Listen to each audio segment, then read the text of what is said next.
Hello दोस्तों, स्वागत है आप सभी का हमारे यूट्यूब चैनल अधिकारी में। दोस्तों, इस वीडियो में हम भारतीय साक्ष्य अधिनियम के एमसीक्यूज को जो सीरीज चल रही है उसी के आगे बढ़ाते हुए हम इस छठवें पार्ट को कवर करेंगे।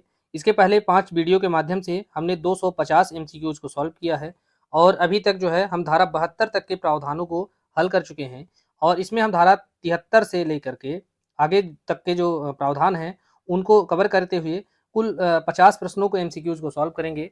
और यही जो सीरीज है इसके माध्यम से हम कोशिश हमारी ये है कि कंप्लीट जो एविडेंस एक्ट है उसके सभी प्रावधानों को हल करें और एक बेहतरीन जो वीडियो है वो आपको हम प्रोवाइड कराएं।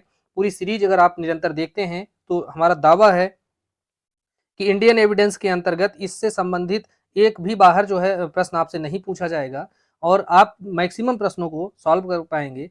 हालांकि आयोग जो प्रश्न हैं उनको इस प्रकार से कई बार बना देते हैं ताकि लड़कों को कन्फ्यूजन हो और खैर वो उनका काम है, लेकिन हमारा जो काम है अधिकतम फोकस के साथ स्टडी करना, तो उसको हम कंटिन्यू आगे बढ़ रहे हैं करते हुए। आप हमसे डायरेक्ट भी जुड़ सकते हैं और जुड़ने के द्वारा आप अपनी मेंस की तैयारी हमसे बेहतर कर पाएंगे। और चाहे वह एपीओ हो चाहे पीसीएसजे हो, आप हमसे जुड़ेंगे तो निश्चित रूप से आपको एक बेहतरीन जो है मटेरियल, स्टडी मटेरियल और एक समझ हम आपको मुहैया कराएंगे। आप लंबे समय से हमसे जुड़े हैं तो आपको इस बात का भी पता होगा। तो आप जो है हमसे व्हाट्सएप के माध्यम से, ये हमारा नंबर है, इसके माध्यम से 9454740888, तो इसके माध्यम से आप व्हाट्सएप कीजिए। जैसी भी हो आप अपना हमसे जुड़ने संबंधित अपनी राय अवश्य बताएं और अगर आप हमसे जुड़ते हैं तो निसंदेह आपको एक बेहतरीन जो है समझ डेवलप हो जाएगी और आप खुद महसूस करेंगे उसे। तो आइए शुरू करते हैं इस वीडियो को और देखते हैं कि यहाँ पर जो प्रश्न है वो किस प्रकार के हैं और कैसे महत्वपूर्ण हो सकते हैं। इसमें है, भारतीय साक्ष्य अधिनियम की किस धारा के अंतर्गत हस्ताक्षर, हस्तलेख या मुद्रा की तुलना जो है वह अन्य से की जा सकती है। अर्थात किसी हस्ताक्षर की तुलना अन्य हस्ताक्षर से, लेख की तुलना अन्य लेख से या इस प्रकार से की जा सकती है। तो ऐसी जो तुलना है वह धारा 73 के अंतर्गत की जा सकती है। नेक्स्ट क्वेश्चन है, अंकीय हस्ताक्षर के सत्यापन के संदर्भ में कौन सा जो कथन है वह सुसंगत है। तो अंकीय हस्ताक्षर के सत्यापन के संदर्भ में जो प्रावधान है वह सबसे पहले जान लीजिए कि धारा 73A के अंतर्गत दिया गया है और इसके अंतर्गत यह बताया गया है कि ऐसे सत्यापन के संदर्भ में न्यायालय उस व्यक्ति या प्राधिकारी को अंकीय हस्ताक्षर प्रमाण पत्र पेश करने का निर्देश दे सकता है। तो यह जो पहला कथन है यही सही होगा। नेक्स्ट क्वेश्चन है, भारतीय साक्ष्य अधिनियम की किस धारा के अंतर्गत लोक दस्तावेज का प्रावधान किया गया है। तो लोक दस्तावेजें कौन सी होंगी, तो उनके बारे में प्रावधान धारा 74 के अंतर्गत किया गया है और प्राइवेट दस्तावेजों के बारे में प्रावधान जो है धारा 75 के अंतर्गत किया गया है। तो धारा 74 में यह बताया गया है कि कौन कौन से ऐसे दस्तावेज हैं जिनको लोक दस्तावेज कहा जाएगा। तो इसके अंतर्गत 2 खंड बताए गए हैं, उसको हम आगे देखेंगे।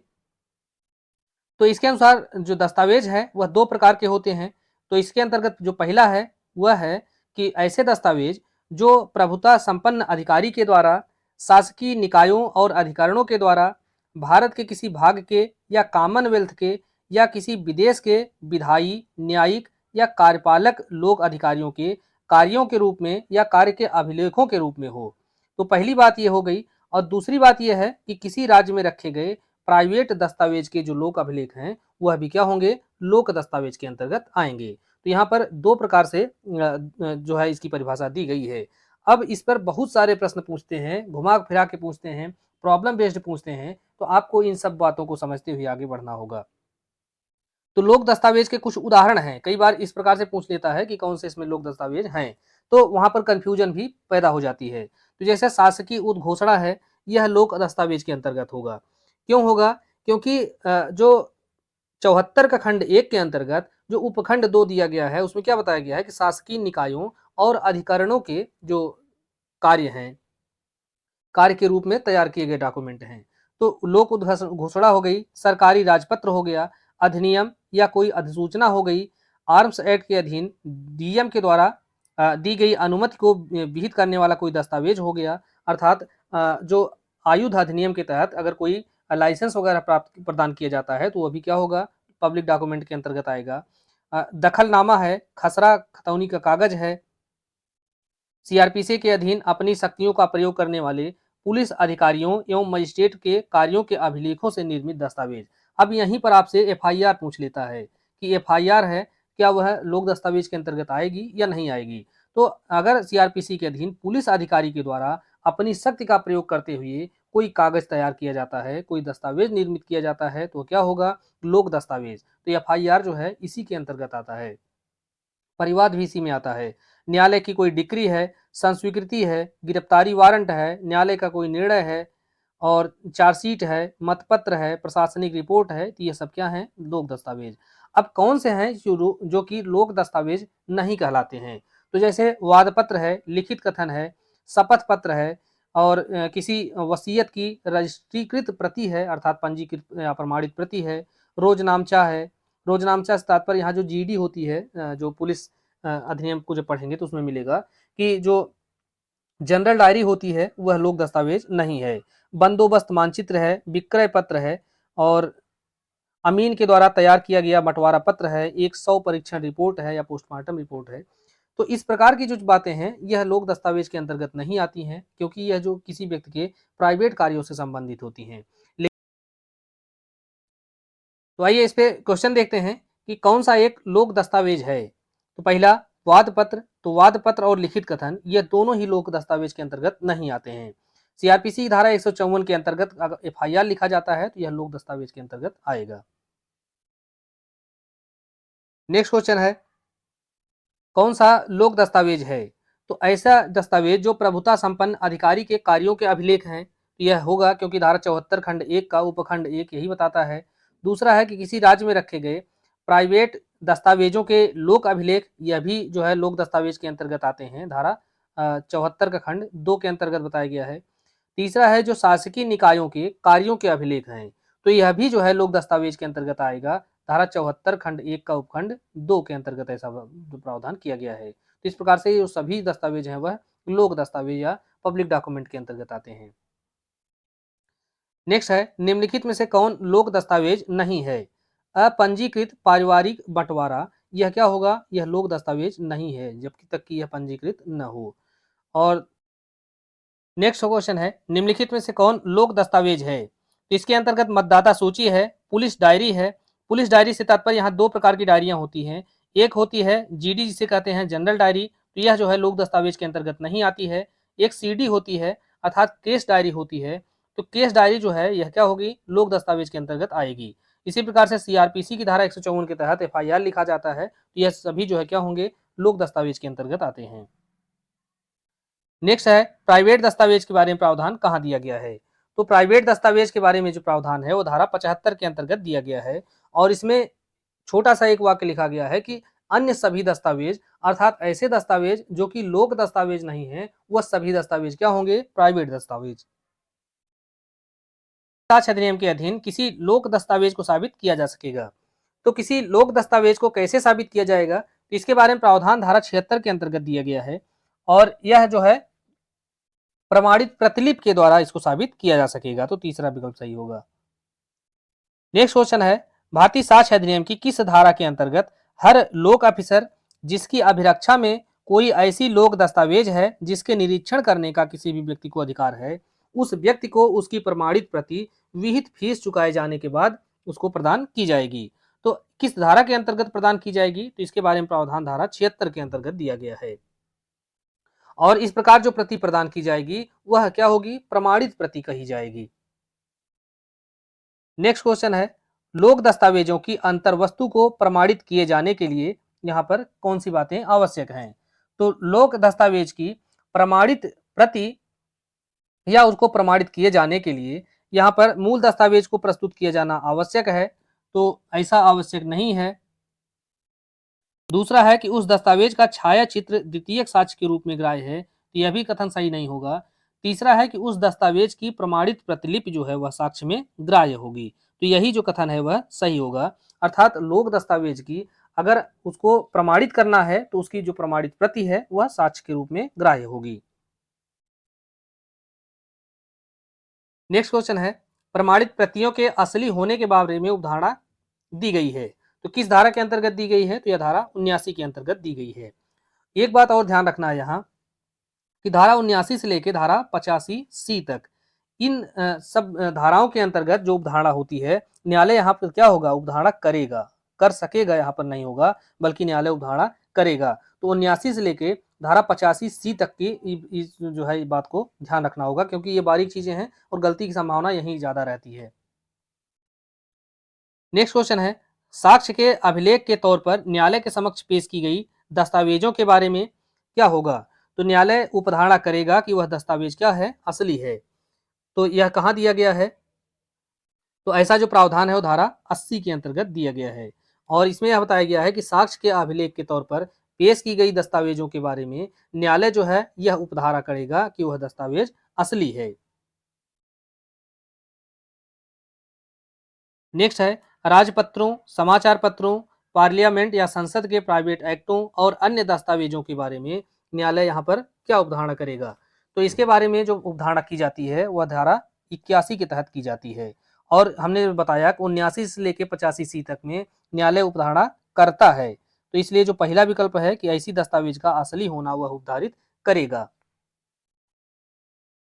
नेक्स्ट है, भारतीय साक्ष्य अधिनियम की किस धारा में इलेक्ट्रॉनिक रूप में राजपत्रों के बारे में उपधारणा का उपबंध है? तो आप इन सबको ध्यान रखिए, क्योंकि 81 से लेकर 85C तक इधर बहुत सारे प्रश्न पूछे जाते हैं, और अमूमन हम इसको इम्पोर्टेंट नहीं समझते हैं। इसलिए नहीं समझते क्योंकि यहाँ से जो है मेंस में प्रश्न नहीं पूछे जाते। तो अमूमन जहाँ से मेंस में प्रश्न नहीं पूछे जाते तो हम उसको नजरअंदाज करते हैं या उसको महत्व कम देते हैं, लेकिन यहाँ से अगर प्रश्न उठा देता है तो वही जो पेपर है वह टफ महसूस होने लगता है। तो भारतीय साक्ष्य अधिनियम की किस धारा में इलेक्ट्रॉनिक रूप में राजपत्रों के बारे में उपधारणा की जाती है? तो यह धारा 81A के तहत की जाती है, और यहाँ पर उपधारणा करेगा न्यायालय। नेक्स्ट है, भारतीय साक्ष्य अधिनियम की धारा 82 लागू होती है। धारा 82 जो है वह कब लागू होती है, किन मामलों में? तो मुद्रा, इसमें बताया गया है कि मुद्रा या हस्ताक्षर के सबूत के बिना इंग्लैंड में ग्राह्य दस्तावेज के बारे में उपधारणा। तो यह उपधारणा जो है यह इनमें से किसी भी मामले में लागू नहीं होती, न तो विभागीय कार्यवाही में, न आयकर में, न अधिकरण संबंधी। तो यह जो प्रश्न है चूंकि एक बार पूछा गया है इसलिए हमने इसको शामिल किया है। तो यह जो है इनमें से किसी भी मामले में लागू नहीं होती है। इसलिए लागू नहीं होती क्योंकि यह जो है न्यायिक कार्यवाहियां नहीं है। अगर न्यायिक कार्यवाही होती तो यहाँ पर यह लागू हो सकता था। नेक्स्ट है, निम्नलिखित में से कौन सही सुमेलित नहीं है? तो सुमेलित करने के लिए यहाँ दिया गया है 4 धाराएं हैं। पहला है धारा 83। तो धारा 83 के अंतर्गत प्रावधान क्या किया गया है कि सरकार के प्राधिकार के द्वारा बनाए गए मानचित्रों या रेखांकनों के बारे में उपधारणा की जाएगी, या न्यायालय जो है वह उपधारणा करेगा। तो यह सुमेलित है। दूसरा है धारा 84, विधियों के संग्रह और विनिश्चयों की रिपोर्टों के बारे में उपधारणा की जाती है, यह भी सुमेलित है। तीसरा है धारा 82, मुद्रा या हस्ताक्षर के सबूत के बिना इंग्लैंड में ग्राह्य दस्तावेज के बारे में उपधारणा। तो यह जो है यह भी सुमेलित है। और धारा 86 है। तो 86 के अंतर्गत यहाँ पर जो है क्या प्रावधान किया गया है? 86 में प्रावधान ये है कि विदेशी न्यायिक अभिलेखों की प्रमाणित प्रतियों के बारे में उपधारणा, जबकि यहाँ पर मुख्तारनामा के बारे में उपधारणा दी गई है। तो यही जो सुमेलित नहीं है, क्योंकि मुख्तारनामा के बारे में उपधारणा कहाँ दी गई है? तो धारा 85 के अंतर्गत दी गई है। नेक्स्ट है, मुख्तारनामा क्या है? तो जैसा हमने देखा मुख्तारनामा के बारे में जो प्रावधान है धारा 85 में दिया गया है। तो मुख्तारनामा से तात्पर्य जो है पावर ऑफ अटॉर्नी होता है। तो ऐसी जो मुख्तारनामा होता है वह क्या होता है या किस प्रकार से यह लागू होता है? तो यह विधि की खंडनीय उपधारणा होती है। तो पहला विकल्प इसमें सही होगा।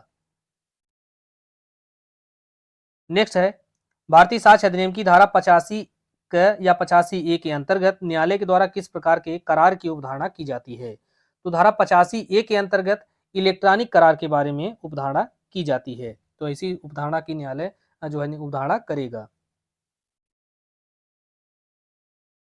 नेक्स्ट है, इलेक्ट्रॉनिक अभिलेखों एवं इलेक्ट्रॉनिक हस्ताक्षर के संबंध में उपधारणा भारतीय साक्ष्य अधिनियम की किस धारा के अंतर्गत दिया गया है? तो इलेक्ट्रॉनिक अभिलेखों और इलेक्ट्रॉनिक हस्ताक्षर के बारे में उपधारणा धारा 85 ख के अंतर्गत या धारा 85 बी के अंतर्गत की जाती है।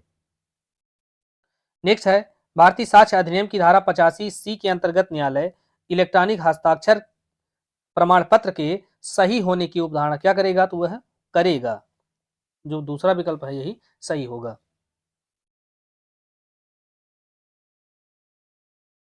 नेक्स्ट है, निम्नलिखित में से कौन सही सुमेलित नहीं है? तो धारा 86 है, क्या है इसमें? विदेशी न्यायिक अभिलेखों की प्रमाणित प्रतियों के बारे में उपधारणा। तो धारा 86 जो है यह सही सुमेलित है। दूसरा है धारा 87, तो पुस्तकों, मानचित्रों, चार्टों के बारे में उपधारणा है, यह भी सही है। धारा 88 तार संदेशों के बारे में उपधारणा, तो यह भी सही है। धारा 89 जो है इसमें जो है इलेक्ट्रॉनिक संदेश के बारे में उपधारणा नहीं है, बल्कि पेश न की गई दस्तावेजों के सम्यक निष्पादन के बारे में उपधारणा की गई है। और इलेक्ट्रॉनिक संदेश के बारे में उपधारणा कहाँ की गई है, तो यह धारा 88 ए के अंतर्गत की गई है। नेक्स्ट है, भारतीय साक्ष्य अधिनियम की धारा 90 जो है यह लागू होती है। तो धारा 90 जो है यह बहुत इंपॉर्टेंट है, 90 और 90 ए, यहाँ से बहुत प्रश्न पूछे गए हैं। तो यह जो है किस मामले में लागू होती है? तो यह वसीयती और अवसीयती, अर्थात वसीयती और गैर वसीयती, इन दोनों ही मामलों में यह जो धारा है वह लागू होती है। नेक्स्ट है, दस्तावेज जो 30 वर्ष पुराना है के किस भाग के बारे में न्यायालय द्वारा सत्य होने की उपधारणा नहीं की जाएगी? तो धारा 90 के अंतर्गत किस बात के बारे में उपधारणा की जाती है? तो यहाँ पर न्यायालय उपधारित कर सकेगा, तो कर यह सकेगा कि हस्ताक्षर, हस्तलेख और दिनांक, इन तीन बातों के सही होने की उपधारणा करता है, लेकिन अंतर्वस्तु के बारे में उपधारणा नहीं करता है। तो धारा 90 के अंतर्गत एक्चुअली उपधारणा किस बात की जाती है? तो इसमें यह बताया गया है कि ऐसे दस्तावेज जो 30 वर्ष पुराने हैं और उसके बारे में हस्ताक्षर, दिनांक और हस्तलेख के बारे में सही बात की उपधारणा न्यायालय कर सकता है, जबकि ऐसे दस्तावेज की अंतर्वस्तु सत्य होने की उपधारणा न्यायालय के द्वारा नहीं की जाती है। अर्थात अंतर्वस्तुओं के सही होने की उपधारणा नहीं की जाती, बल्कि अगर वह 30 वर्ष या उससे अधिक पुराना है तो उसमें अगर कोई हस्ताक्षर किया गया है, हस्तलेख है अर्थात सिग्नेचर है, या जो है कोई दिनांक उसमें डाली गई है, तो उसको न्यायालय मान सकेगा कि ये सब कुछ सही है। नेक्स्ट क्वेश्चन है, एक दस्तावेज क के द्वारा लिखित होना कहा जाता है। दस्तावेज उचित अभिरक्षा में पेश किया गया है, उस दस्तावेज का कितने वर्ष पुराना होना तात्पर्य साबित कर दिया गया है, तो न्यायालय उपधारित कर सकेगा कि वह क के हस्तलेख में है। तो अगर वह 30 वर्ष या उससे अधिक पुराना है और यह साबित कर दिया जाता है, तो वहां न्यायालय उपधारित कर सकेगा कि वहां पर हस्ताक्षर, हस्तलेख और दिनांक जो है वह क्या है, सही है। नेक्स्ट है, कोई 30 वर्ष पुराना दस्तावेज जो उचित अभिरक्षा में से पेश किया गया है, उसका सम्यक निष्पादन यह किस प्रकार की उपधारणा है? यह तथ्य की उपधारणा है, क्योंकि वहां पर उपधारणा कर सकेगा वह न्यायालय। नेक्स्ट है, भारतीय साक्ष्य अधिनियम के अंतर्गत कितने वर्ष पुराने इलेक्ट्रॉनिक अभिलेख व डिजिटल हस्ताक्षर की वैधता के बारे में न्यायालय उपधारणा कर सकता है? तो इलेक्ट्रॉनिक अभिलेख है या इलेक्ट्रॉनिक सिग्नेचर है, डिजिटल सिग्नेचर है, तो अगर 5 वर्ष या उससे अधिक पुराना है तो वहां पर जो है न्यायालय उसकी वैधता के बारे में उपधारणा कर सकता है। नेक्स्ट है, भारतीय साक्ष्य अधिनियम की किस धारा को भारत में दीवानी मामलों में रीढ़ की हड्डी कहा जाता है? तो यह जो धारा है वह धारा 91 है। धारा 91 को दीवानी मामलों की रीढ़ की हड्डी कहा जाता है। अब इसको क्यों कहा जाता है? अगर आप हमसे मेंस के लिए जुड़ते हैं तो इसमें हम बेहतर तरीके से आपको समझाएंगे कि धारा 91, 92 यह है क्या एक्चुअल में, इसके प्रोविजन क्या है। मेंस में यहाँ से प्रश्न पूछा जाता है तो आप बेहतर तरीके से उसको कैसे लिखेंगे, क्योंकि इस पे से जो है कई बार कंफ्यूजन क्रिएट होता है। आपको यहाँ से जो प्रॉब्लम बेस्ड क्वेश्चन पूछा जाता है तो वहाँ भी कंफ्यूजन क्रिएट होता है। तो अभी आप इसको यहाँ से समझें कि यह जो धारा है वह इसी में है। और इसमें कहा क्या गया है कि अगर कोई लिखित दस्तावेज है तो उसको लिखित में ही साबित किया जाना चाहिए। नेक्स्ट है, सर्वोत्तम साक्ष्य का नियम किस धारा के अंतर्गत समाहित है? तो धारा 91 के अंतर्गत। क्यों? क्योंकि इसमें यह कहा गया कि अगर दस्तावेज के रूप में कोई संविदा है, अनुदान है, संपत्ति का कोई बयान है, उसको लेखबद्ध कर दिया जाता है तो उसको जो है उसी के द्वारा साबित किया जाएगा, और तब तक उसी के द्वारा साबित किया जाएगा जब तक कि द्वितीय साक्ष्य की जो है देने के लिए विधि के द्वारा उसमें अनुमति नहीं दे दी जाती है। नेक्स्ट क्वेश्चन है, गलत कथन को इंगित कीजिए।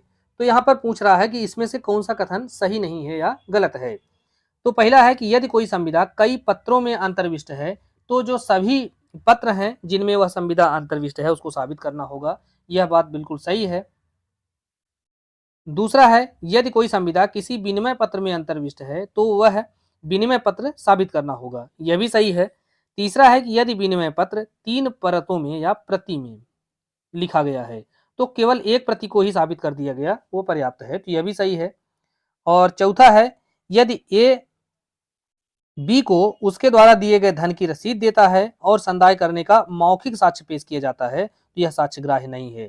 तो यही जो कथन है वह सही नहीं है क्योंकि जो है यह ग्राह्य होगा। और इसके संदर्भ में जो प्रावधान है या यह जो प्रश्न है यह धारा 91 का जो दृष्टांत ई है या अंग है इसी पर आधारित है। ब को उस राशि के लिए भुगतान की रसीद देता है जो ब ने अ को किया है।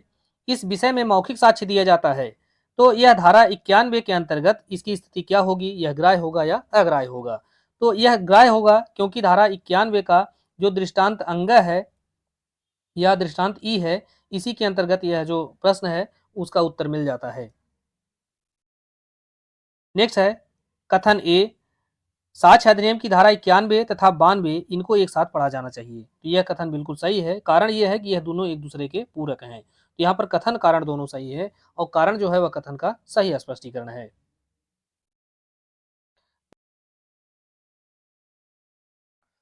नेक्स्ट क्वेश्चन है बीमे की एक पॉलिसी माल जो कलकत्ते से लंदन के जहाजों में है प्रभावशाली की जाती है। माल जो एक विशिष्ट जहाज से भेजा जाता है जो कि लापता हो जाता है। वहां पर बीमा कंपनी यह सिद्ध करना चाहती है कि उक्त विशिष्ट जहाज वह जो है मौखिक रूप से पॉलिसी से अपवादित किया गया था। तो यहाँ पर जो बीमा कंपनी है वह इस बात को साबित नहीं कर सकती है कि वैसा जो जहाज है वह बीमा पॉलिसी से अपवादित था। और यह जो प्रश्न है धारा 92 के जो दृष्टांत क है इसी पर आधारित है।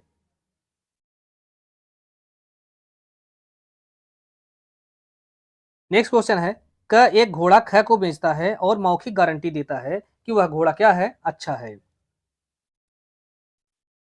ख को क इन शब्दों को लिखकर कागज पर देता है कि क से 1000 रुपए में घोड़ा खरीदा। अब ख जो है वह मौखिक गारंटी को साबित कर सकेगा। तो वह साक्ष्य किस प्रकार से साबित कर सकेगा? तो अगर वह साक्ष्य मौखिक साक्ष्य देता है या मौखिक गारंटी साबित कर रहा है तो ऐसी जो मौखिक गारंटी है वो क्या होगी, ग्राह्य होगी। अब यह इसलिए ग्राह्य होगी क्योंकि धारा 92 का जो परंतुक 2 देखते हैं आप, तो परंतुक 2 के अंतर्गत यह बताया गया है कि किसी विषय के बारे में जिसके बारे में कि दस्तावेज मौन है। अब यहाँ पर जो उसको कागज पर वो लिख के दिया था दस्तावेज कि हमने इसको 1000 रुपए अपना घोड़ा बेचा है, तो वहाँ पर यह बात नहीं लिखा है कि यह जो है घोड़ा अच्छा है, इस बात की भी गारंटी है। यह बात उसमें नहीं लिखा है। तो उसके बारे में क्या है, गारंटी के बारे में उसका जो दस्तावेज है वह मौन है। लेकिन वह जो गारंटी है वह उसके दस्तावेज का जो निबंधन है उससे असंगत नहीं है। इसलिए अगर असंगत नहीं है तो परंतु 2 यही कहता है कि उस बात को वह मौखिक साक्ष्य के द्वारा साबित किया जा सकेगा। और जब ऐसा मौखिक साक्ष्य दिया जाता है तो वह साक्ष्य क्या होगा, ग्राह्य होगा। नेक्स्ट क्वेश्चन है ब का बासा या उसका घर अ जो है किराए पर लेता है और एक कार्ड देता है जिसमें लिखा है कमरे 200 रुपए प्रति माह है। एक मौखिक करार कि इन निबंधनों के अंतर्गत भागतः भोजन भी था सिद्ध करने के लिए अ को मौखिक साक्ष्य देता है। तो ग्राह्य होगा या अग्राह्य होगा?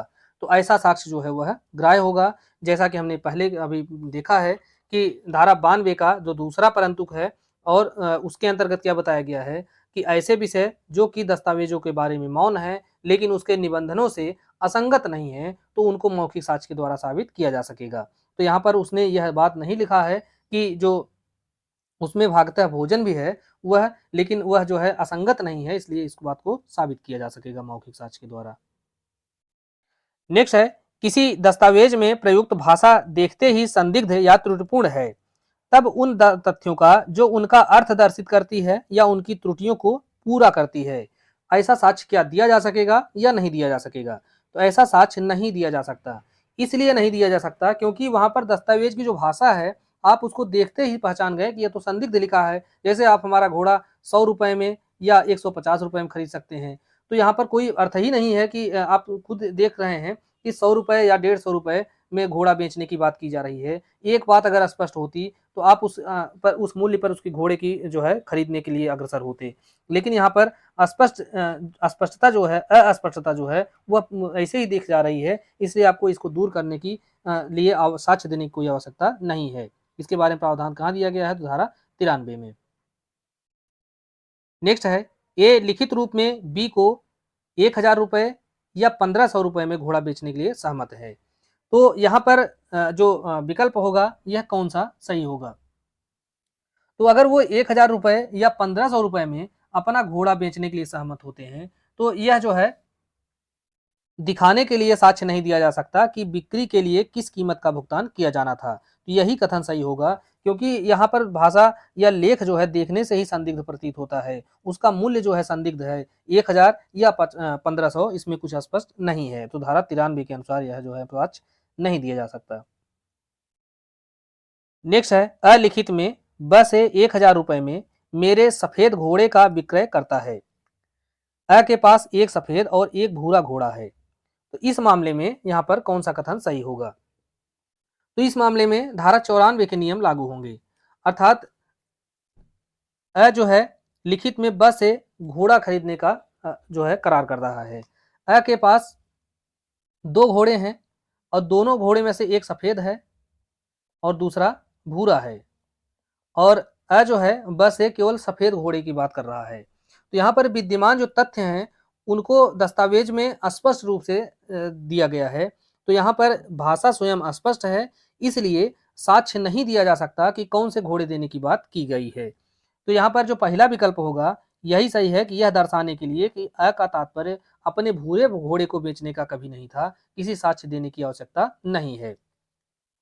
क्योंकि जो दस्तावेज है उसकी भाषा खुद स्पष्ट रूप से यह बता रही है, और उसके पास 2 घोड़े हैं, इसमें से एक ही घोड़ा सफेद है और सफेदे घोड़े के बेचने की बात की जा रही है, इसलिए वहां पर कोई साक्ष्य देने की आवश्यकता नहीं है कि उसका जो आशय है वह केवल सफेद घोड़े को बेचने का है। नेक्स्ट है, क ख को जयपुर में 100 बीघा वाली मेरी संपदा विलेख के द्वारा बेचता है। क के पास जयपुर में 100 बीघा जमीन वाली एक संपदा है। तो भारतीय साक्ष्य अधिनियम की किस धारा के अनुसार इस तथ्य का साक्ष्य नहीं दिया जा सकेगा कि विक्रयार्थ या विक्रय के लिए अभिप्रेत संपदा किसी भिन्न स्थान पर स्थित और भिन्न माप पर की थी। तो यह जो है धारा 94 के अनुसार यह जो है इसका साक्ष्य नहीं दिया जा सकेगा, इसलिए क्योंकि यहाँ पर विद्यमान तथ्यों को जो दस्तावेज है, दस्तावेज में जो बात की गई है वह उस तथ्य को सीधे सीधे लागू होती है। अगर जयपुर में उसकी 2 या अधिक संपदा होती तो ऐसी स्थिति में वहां पर यह स्पष्ट करने के लिए साक्ष्य दिया जा सकता था कि कौन सी संपदा बेचने की बात हो रही है।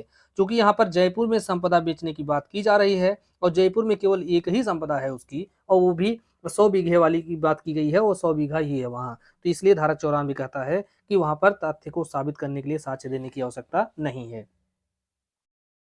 नेक्स्ट क्वेश्चन है, एक मूर्तिकार क मेरी सभी प्रतिमाएं ख को बेचने का करार करता है। क के पास प्रतिमा और औजार भी हैं। क्या यह दर्शित करने के लिए कि वास्तव में वह क्या बेचना चाहता था साक्ष्य दे सकेगा?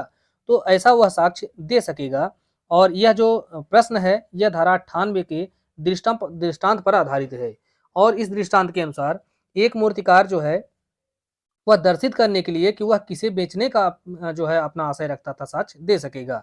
धारा 98 में प्रावधान क्या किया गया है कि ऐसी लिपि जो पढ़ी नहीं जा सकती या समझी नहीं जा सकती है, विदेशी अप्रचलित परिभाषित स्थानिक और प्रांतीय शाब्दिक प्रयोगों को संक्षेप में और विशिष्ट भाव में प्रयुक्त करती है, तो वहां पर यह दर्शित करने के लिए साक्ष्य दिया जा सकेगा कि वहां पर जो आशय है या भाव है वह क्या था।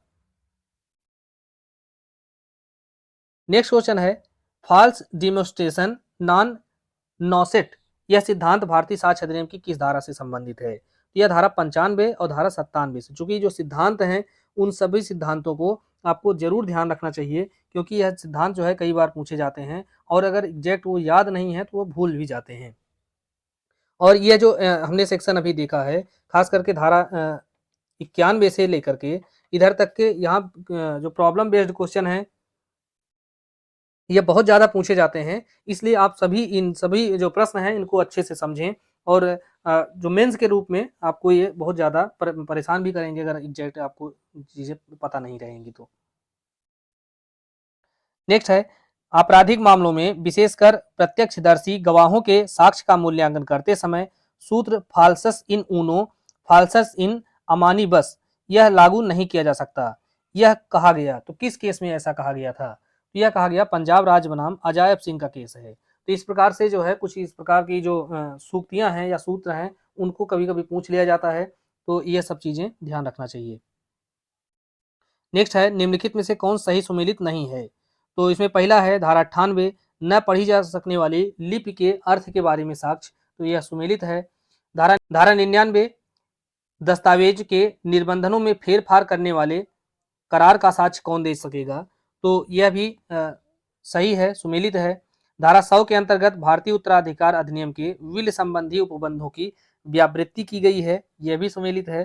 धारा 97 में सबूत का भार नहीं है, बल्कि सबूत के तथ्यों के दो संवर्गों में से जिनमें से किसी एक को भी वह भाषा पूरी तरह से ठीक लागू नहीं होती, उनमें से एक को भाषा के रूप में लागू होने के लिए साक्ष्य कब दिया जाएगा, इसके बारे में प्रावधान है। नेक्स्ट है, सबूत के भार से संबंधित जो उपबंध हैं वह किस अध्याय के अंतर्गत दिए गए हैं? तो यह भी प्रश्न पूछा गया है। अध्याय से संबंधित प्रश्न पूछ लिया जाता है तो यहाँ पर कंफ्यूजन हो जाती है। तो सबूत का भार से संबंधित जो उपबंध है, अगर भाग पूछा जाता है तो भाग 3 में दिया जाता है। उपबंध कहाँ है, तो अध्याय 7 के अंतर्गत दिया गया है। और धारा अगर पूछी जाती है तो धारा 101 से लेके 114 ए तक के अंतर्गत। तो सबूत के भार से संबंधित आपको यह 3 बातें धारा, अध्याय और भाग में याद रखना है। नेक्स्ट है, सबूत के भार से संबंधित उपबंध किस धाराओं के बीच में दिए गए हैं? तो हमने देखा धारा 101 से लेके 114 ए तक के में दिया गया है। नेक्स्ट है, किसी अपराध को सिद्ध करने का भार निम्नलिखित में से किस पर होता है? तो अपराध को सिद्ध करने का भार किस पर होता है?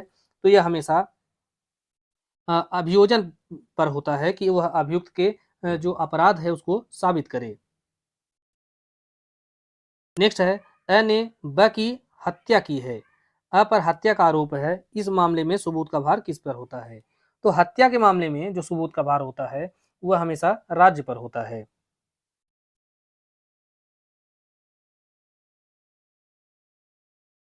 नेक्स्ट क्वेश्चन है, सबूत का भार को भारतीय साक्ष्य अधिनियम की किस धारा में परिभाषित किया गया है? तो यह धारा 101 के अंतर्गत सबूत का भार को परिभाषित किया गया है। और सबूत का भार किस पर होता है इसके बारे में प्रावधान जो है 102 के अंतर्गत बताया गया है। और इसमें यह बताया गया है कि सबूत का भार जो है उस व्यक्ति पर होता है जो कि अगर सबूत नहीं पेश करता है तो वह विफल हो जाएगा। अर्थात दोनों तरफ से किसी भी व्यक्ति के द्वारा अगर साक्ष्य नहीं या सबूत नहीं पेश किया जाता तो वह व्यक्ति विफल हो जाएगा, उसी व्यक्ति के ऊपर सबूत का भार होता है। तो दोस्तों इस प्रकार से हमने यहाँ से 101 धारा तक के जो प्रावधान है उसको हल किया है, उनको एमसीक्यूज को सॉल्व किया है। और इस प्रकार से यह छठा पार्ट के माध्यम से कुल 300 एमसीक्यूज का कलेक्शन हम आपको दिए हैं। और इसके बाद के जो वीडियो हैं वो जल्दी आपको मिलेंगे। आप चैनल पर लगातार बने रहिए, इसको सब्सक्राइब जरूर कीजिए, ज्वाइन कीजिए चैनल को। आप हमसे सीधे जुड़ सकते हैं और अपनी मेंस की जो तैयारी है उसको बहुत बेहतर कर पाएंगे। और जब आप हमसे जुड़ेंगे तो आप निश्चित रूप से बहुत ही एक कॉन्फिडेंस महसूस करेंगे। और आप मिलते हैं नेक्स्ट वीडियो में, चैनल पर बने रहिए, धन्यवाद।